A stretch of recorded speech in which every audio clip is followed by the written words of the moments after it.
Hello friends, welcome to my kitchen blog. आज एसेছি একটা ফেভারিট সুইট আইটেম নিয়ে, রসমালাই। তো আসুন দেখি কিভাবে বানাতে হয়।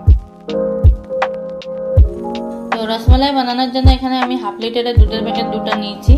তো একটা নিয়েছি ফুল ফ্যাট দুধ আমুল গোল্ডের, আর নিয়েছি হলো ভিনিগার, কেসার, চপ করা ড্রাই ফ্রুটস নিয়েছি, আলমন্ড আর পেস্তা। এগুলো পরে আমার রসমালাই বানানোর জন্য লাগবে।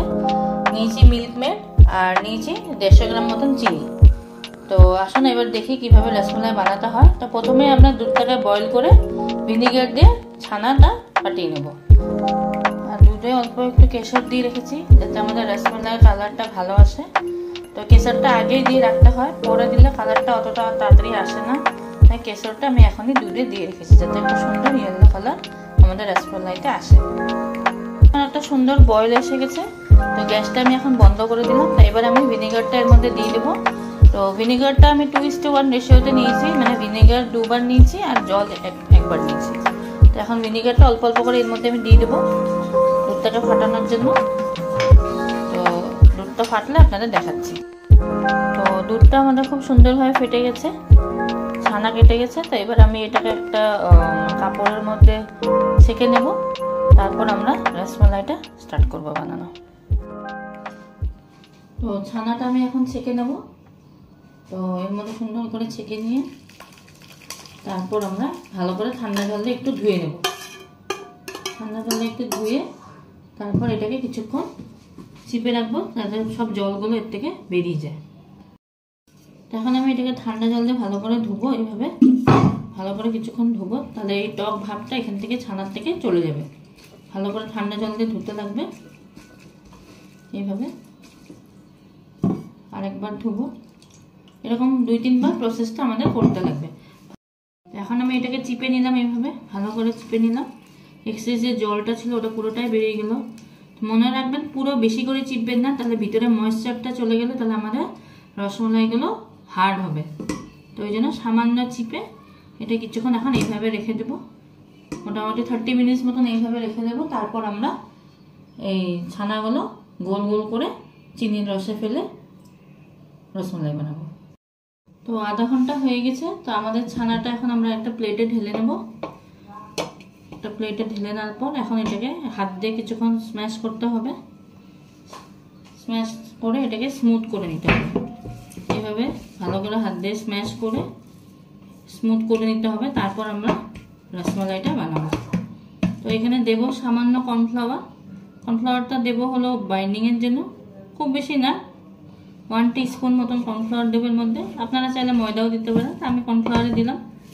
তো এটাকে ভালো করে এরপরে মেখে নিয়ে হাতের এই তলাটা দিয়ে স্ম্যাশ করে যদি 5 থেকে 7 মিনিট মতন স্ম্যাশ করে নিতে হবে। নিয়ে ভালো করে যখন ছানাটা আমাদের স্মুথ হয়ে যাবে তারপর আমরা রসমালাইটা করব। তো আমি এখন একটা বড় সসপ্যান নিয়ে নিচ্ছি, ওখানে 2 কাপ জল আর 1 বাটি চিনি যে আপনাদের প্রথমে দেখিয়েছিলাম সেটা দিয়ে দিলাম। এখন ওটা বয়েল করতে দেবো। তো আমরা এটা ভালো করে মেখে নিচ্ছি ছানাটাকে। এখন এই হাতের এই তলাটা দিয়ে এইভাবে ভালো করে স্ম্যাশ করে নেব। স্ম্যাশ করে ভালো করে স্মুথ করে নেব। স্মুথ করে তারপর আমরা বলসগুলো তৈরি করে আপনাদের দেখাচ্ছি। ছোট ছোট বলস তৈরি করব। রসমালাইয়ের বলস বেশি বড় হয় না, ছোট ছোট হয়। তো ছানাটা এরকম স্মুথ হয়ে গেলে, কিছুটা স্মুথ হয়েছে দেখতেই পাচ্ছেন, আরও স্মুথ করতে হবে এটাকে। 5-7 মিনিট এরকম হাতের তলা দিয়ে স্ম্যাশ করে করে এটাকে স্মুথ করে নিতে হবে। তারপর আমরা বলসগুলো তৈরি করে আপনাদের দেখাচ্ছি। তো এইভাবে দেখতেই পাচ্ছেন সব বলসগুলো আমি করে ফেলেছি। তো এইভাবে ছোট ছোট করে বলসগুলো করবেন। কতটা স্মুথ হয়েছে দেখতেই পাচ্ছেন বলসগুলো। তো এইভাবে স্মল স্মল পিস করে এইভাবে হাতের তলাটা এরকম করে চিপে দেবেন। চিপে দিয়ে ভালো করে তারপর বলসটা এরকম করে নিতে হবে। এই দেখেন কত সুন্দর হয়েছে। আর যদি করার পর যদি দেখছেন ব্রেক হয়ে যাচ্ছে তাহলে ভালো করে হাতের তলাটা দিয়ে এইভাবে স্ম্যাশ করে নিতে হবে ছানাটাকে। স্ম্যাশ করার পর তারপর আবার এইভাবে গোল করে নিতে হবে। তো এটাই কিছু টিপস অ্যান্ড ট্রিক্স আছে যেগুলো রসমালাই বানানোর সময় আমাদের জানতে হবে। এগুলো জানলে আমাদের বলসগুলো ব্রেক হবে না, নাহলে আমাদের বলসগুলো যে আমরা জলে ফুটতে দেবো বলসগুলো ভেঙে যাবে। তো এইভাবে আমরা বাকি দুটাও করে নেব। করে নিয়ে এখন বয়েল করতে বসিয়ে দেবো।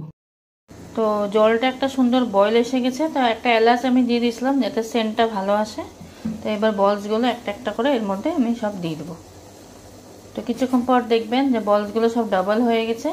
একসাথে সব বলসগুলো ছেড়ে দেবেন না, এরকম 2-3টা করে সব দিয়ে দেবো জলের মধ্যে। তারপর দিয়ে 15 মিনিট মতন এটা আমি ফুটতে দেবো। ফুটতে দেওয়ার পর তারপর বলসগুলোকে নামিয়ে নেব। তো আপনাদের দেখাচ্ছি, বলসগুলো হয়ে যায় তারপর আপনাদের দেখাচ্ছি। তো সব বলসগুলো আমার দেওয়া হয়ে গেছে। তো এখন 15 মিনিট এটাকে বয়েল করব, তারপর আপনাদের দেখাচ্ছি। তো দেখতেই পাচ্ছেন আমার রসমালাইগুলো কি সুন্দর ডাবল সাইজের সব হয়ে গেছে। তো এইভাবে আরও 5 মিনিট আমি ফুটাবো। 10 মিনিটস হয়ে গেছে। তো এবার আমি আঁচটাকে একটু কমিয়ে দেবো। এতক্ষণ হাই ফ্লেমে ছিল, এবার আঁচটাকে সামান্য একটু কমিয়ে দেবো। কমিয়ে দিয়ে ঢাকনা দিয়ে রেখে দেবো। 5 মিনিট পর আমি বলসগুলোকে নামিয়ে নেব। তো দেখতেই পাচ্ছেন রসমালাইয়ের শেপগুলো আমরা কত ছোট ছোট করেছিলাম বলসগুলো, বাট সব ডাবল হয়ে গেছে। তো ভালোভাবে স্মুথ করে মেখেছিলাম বলে এই জন্য এগুলো সুন্দরভাবে ফুলেছে। তো এখন আমাদের অলমোস্ট এটা হয়ে গেছে। আপনাদের বের করে আমি দেখাচ্ছি। হয়ে যাওয়ার পর তারপর এগুলো আমি দুধের মধ্যে দিয়ে দেবো। যে আমি একটা কড়াই বসিয়ে নিলাম, আর 1 গ্লাস দুধ যে রেখেছিলাম সেটা এর মধ্যে দিয়ে দিলাম। আপনাদের যে দেখেছিলাম আলাদা করে আমি রেখেছিলাম একটা গ্লাসে, তো সেটা এর মধ্যে দিয়ে দিলাম। এই দুধটা আমি এবার বয়েল করতে দেব।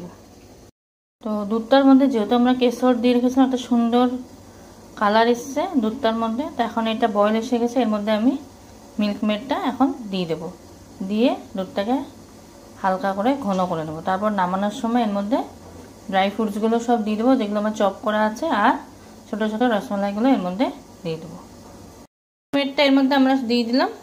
মিল্ক মেডটা দিলে একটা সুন্দর টেস্ট আসবে আমাদের এই রসমালাইতে। আপনারা ইচ্ছা করলে মিল্ক মেডের জায়গায় চিনিও দিতে পারেন, বাট আমি এখানে মিল্ক মেডটা দিয়ে দিলাম। মিল্ক মেডটা দেওয়ার পর এবার দুধটা আরও ঘন হয়ে যাবে। তো এবার বয়েলটা আসার জন্য আমরা ওয়েট করছি। এখানে চপড আলমন্ডসগুলো সব দিয়ে দিলাম, আর চপ করা পেস্তাগুলো সব এর মধ্যে দিয়ে দিলাম। তো দিয়ে এবার আর একটু বয়েল করতে দেবো। তো বলসগুলো সব নামিয়ে নিয়েছি আমি। দেখতেই পাচ্ছেন বলসগুলো একটু সাইজে আমার বড় হয়ে গেছে, বাট খুবই সফট হয়েছে। দেখতেই পাচ্ছেন আপনারা কত জুসি হয়েছে, কত সফট হয়েছে জিনিসটা। তো এইভাবে আপনারা বাড়িতে বানান। তো এখন এই বলসগুলো আমরা এই গরম দুধটার মধ্যে দিয়ে দেবো। প্রত্যেকটা বলসই দেখেন কত সফট হয়েছে আমার, এরকম চিপলে আবার স্পঞ্জের মতন আবার ফুলে উঠছে। তো প্রত্যেকটা বলসে খুব সুন্দরভাবে কুক হয়েছে আমার। তো এখন আমরা এই বলসগুলো রসমালাইয়ের দুধে দিয়ে দেবো। তো এই বলসগুলো এখন সব আমরা রসমালাইয়ের দুধে সব দিয়ে দিলাম। তো কিছুক্ষণ এখন এটা বয়েল আসবে, তারপর আমরা রসমালাইটা ফাইনালি নামিয়ে নেব। তো ফাইনালি নামানোর পর আপনাদের আমি দেখাচ্ছি। রসমালাইটা আমাদের রেডি হয়ে গেছে। তো আমি এখানে সামান্য একটু ইয়েলো ফুড কালার দিয়ে দিয়েছি, কেশরও দিয়েছিলাম। তো সামান্য 1 পিঞ্চ মতন ইয়েলো ফুড কালার দিয়ে দিয়েছি, যাতে কালারটা আরও সুন্দর আসে রসমালাইয়ের। সেটা আপনারা ইচ্ছা করলে নাও দিতে পারেন, বাট আমি একটু দিয়েছি। তো এখন এটা আমি একটা বাউলে নামিয়ে নেব। বাউলে নামিয়ে নেওয়ার পর আপনাদের দেখাচ্ছি। তো এইভাবে সব আমি বাউলে নামিয়ে নিলাম। তো এখন এগুলো 2-3 ঘন্টা একটু রেস্ট রাখতে হবে। রেস্টে রাখার পর রসমালাইটা আরও খেতে টেস্ট হবে। তো আশা করি আপনারা বুঝতে পেরেছেন কীভাবে রেসিপিটা করতে হয়, আর এইভাবে বাড়িতে আপনারাও ট্রাই করুন। আর যদি আমাদের রেসিপিটা আপনাদের পছন্দ হয়েছে তো অবশ্যই লাইক করে দেবেন, আর একটা কমেন্ট করে দেবেন কেমন লাগলো। তো থ্যাংক ইউ ফর টুডে। তো আসুন দেখি এবার কেমন লাগছে আমাদের রসমালাইটা। বুঝতেই পারছেন আপনারা। তো এখন এটা একটু ঠান্ডা করতে দেব। ঠান্ডা করার পর আমি সার্ভ করে দেখাবো। তো রসমালাইটা আমাদের 2 ঘন্টা হয়ে গেছে। তো এটা এখন ঠান্ডা হয়ে গেছে। তো দেখতেই পাচ্ছেন আমাদের রসমালাইটা একদম দোকানের মতন হয়েছে। তো অবশ্যই যদি আপনাদের এই রেসিপিটা আমার পছন্দ হয়েছে একটা লাইক করে দেবেন আর কমেন্ট করবেন। আর আমি এটাও বলবো যে আপনারা বাড়িতে এভাবে ট্রাই করুন, যেভাবে আমি করছি আপনারা এইভাবে ট্রাই করুন। অবশ্যই আপনাদের রেজাল্ট ভালোই আসবে। তো আসুন দেখি আমি এখানে 1 পিস রসমালাই উঠিয়ে দেখব কেমন হয়েছে খেতে। এখন এখান থেকে 1 পিস উঠিয়ে নিলাম, একটা বাটির মধ্যে উঠিয়ে নেব। উঠিয়ে নিয়ে দেখাবো আপনাদের যে কেমন হয়েছে আমার রসমালাইটা, কতটা সফট হয়েছে আর কতটা সুন্দরভাবে আমার এই রেসিপিটা হয়েছে। তো দেখতেই পাচ্ছেন আমার বলসগুলো খুব সুন্দরভাবে কুক হয়ে গেছে। তো আশা করি আপনাদের পছন্দ হয়েছে আমার আজকের এই রেসিপিটা। যদি পছন্দ হয়েছে অবশ্যই সাবস্ক্রাইব করে দেবেন। আজকের জন্য ধন্যবাদ। Thank you.